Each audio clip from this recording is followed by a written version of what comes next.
lucky to have Tom, and I loved my family more than anything. But over time, I couldn't help wishing that my life would just get easier already. I was only 17, but I felt 57. But then on my 18th birthday, Tom took me out to a fancy restaurant for dinner. Wow, Tom, this place is amazing. How can you afford this? Don't worry about that. I just want to do something special for you. The food was spectacular, and I'd never seen so many beautiful people in my life. Towards the end of the dinner, Tom excused himself for the restroom. As I sat there watching people dancing on the patio, a cute boy joined me. Please tell me the guy who just deserted you isn't your boyfriend. He didn't desert me, he just went to pee. And no, he's not. Phew.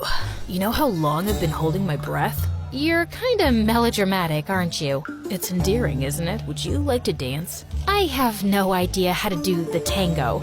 Trust me, no one does. I'm Lance, by the way. His smile was infectious, and I couldn't say no. He did know how to tango, and I just followed his instructions blindly. When the music ended, I laughed as I caught my breath, and I spotted Tom waiting for me. This was fun. Thanks. I gotta go. I'd love to see you again. Call me, please. Also, let your friend know the bill's been taken care of. But Tom was furious.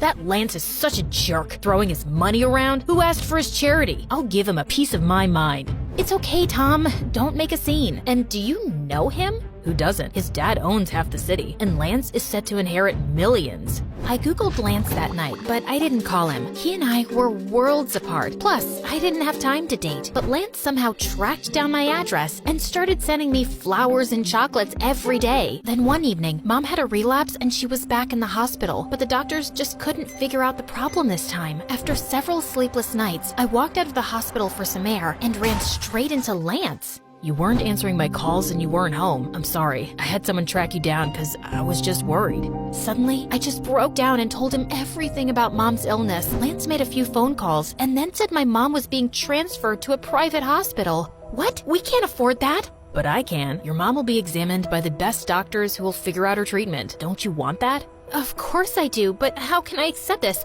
It's too much. It's already done. I really do like you, Marina. I'm not just chasing you for fun. Let me take care of you. It felt like such a relief to hear those words. There was someone to take care of me. The new doctors enrolled Mom in an experimental treatment program, and after only 3 months, her illness was completely gone. I can't even believe this. It's a miracle. Lance, thank you so much. And without another thought, I kissed him. Soon after, Lance and I started dating, and every moment with him was a dream. Then one day, he gave me a diamond necklace and asked me to move in with him, and I said yes. What? You've just been dating Lance for a few weeks. But I've known him for a few months now. Mom's doing well, and the twins are a bit older, and Tom, he can give me the life I deserve. If that's what you want, then I'm happy for you. Where will you be going for college? I'm not sure I'm going to college at all. I moved in with Lance after high school and spent a year in the lap of luxury. But then things took a turn. Lance and his parents got into a huge fight and they stopped giving him money. He was angry and stressed all the time now. Maybe I could get a job and help with money. You help me? What a joke. You barely passed high school, so what job would you get? You don't have to be a jerk, Lance. I was just trying to... You're the entire problem. My parents are cutting me off because they want me to be with their business partner's daughter. And you know what? I'm not sure you're worth losing everything for. Lance broke up with me and gave me 2 days to move out, and I felt humiliated. I didn't want to tell anyone what had happened, so I went home and pretended I was just visiting till I figured something out. I was happy to see my family again, but being home made me feel even more desperate not to fall back into this life again. But then, something unexpected happened. Tom called me up.